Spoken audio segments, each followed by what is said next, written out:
క్రైస్తవ్య జీవితం అంటేనే వేరుబాటు కలిగిన జీవితం. క్రీస్తు ఉంచిన మాదిరి చొప్పున ప్రతి క్రైస్తవుడు బ్రతికి తీరాల్సిన అవసరత ఉంది. ఎవరైతే క్రీస్తుని అనుసరిస్తూ ఆరాధిస్తూ ఆయన బోధల ప్రకారం నడుస్తారో వారు మాత్రమే క్రైస్తవులు. చెప్పే నేనైనా వినే మీరైనా ఆయన ఆజ్ఞలను దాటి కానీ వెళ్ళిపోతే మనం సమాజం దృష్టిలో క్రైస్తవులు అనబడొచ్చు, కానీ దేవుడు మనల్ని తన పిల్లల లిస్టులో అయితే ఉంచుకోడు. చాలామంది యవ్వనస్తుల్లో ఒక భయంకరమైన పరిస్థితిని నేను చూశాను. అదేంటంటే, ఇప్పుడు హిందూ మతంలో వినాయక చవితిని చాలా ఘనంగా సెలబ్రేట్ చేస్తారు. అలాగే దసరాను కూడా చాలా ఘనంగా సెలబ్రేట్ చేస్తారు.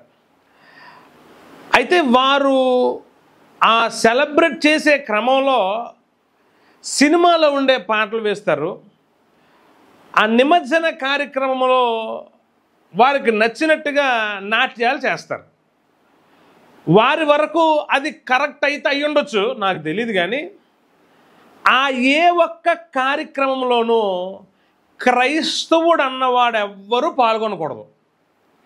దారుణమైన విషయం ఏంటంటే, ఆ పూజా కార్యక్రమాలకి, ఆ నిమజ్జన కార్యక్రమాలకి వారు దేవుడని నమ్మి ఆరాధిస్తున్న వారి యొక్క ఆ భక్తి కార్యక్రమంలో జరిగే అన్న సంతర్పణలకు క్రైస్తవులు విరాళాలు ఇస్తున్నారు. ఇది తప్పు. అది మనం అనుసరించాల్సిన మార్గం కాదు. అది వారు అనుసరించాల్సిన మార్గం. వారు అనుసరిస్తారు, వారి పద్ధతులవి వారు కొనసాగిస్తారు. అది వారి ఇష్టం, మనకు సంబంధం లేదు అది. కానీ చాలామంది క్రైస్తవ యువత కూడా ఆ కార్యక్రమాలన్నిటిల్లోనూ పాల్గొంటున్నారు.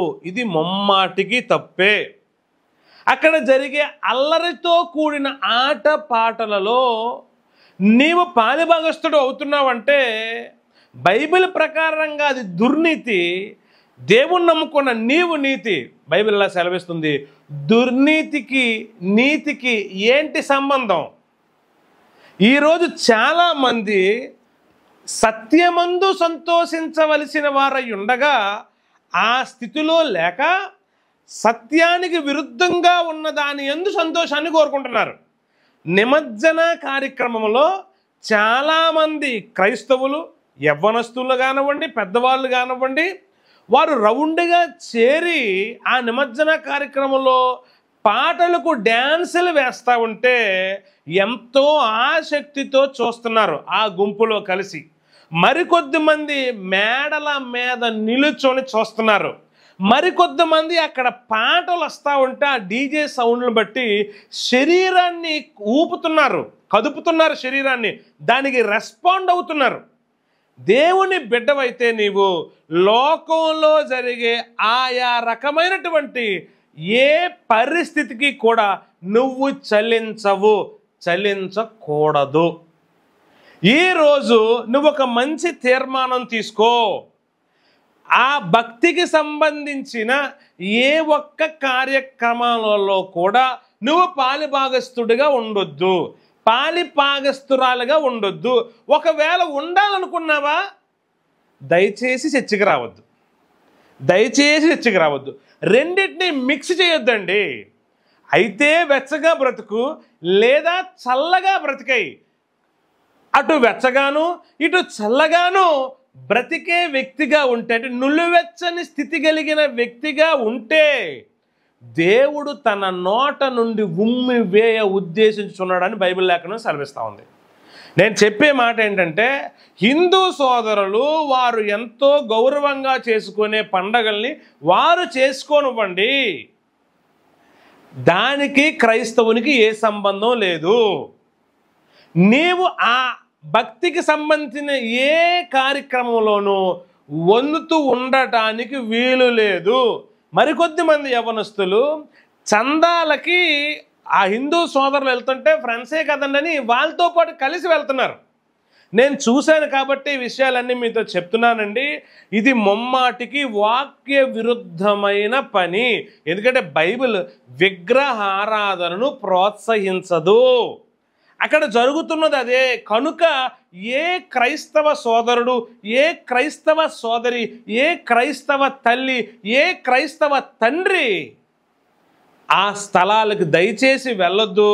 ఆ భక్తి కార్యక్రమాల్లో పాలు పంపులు పొందొద్దు.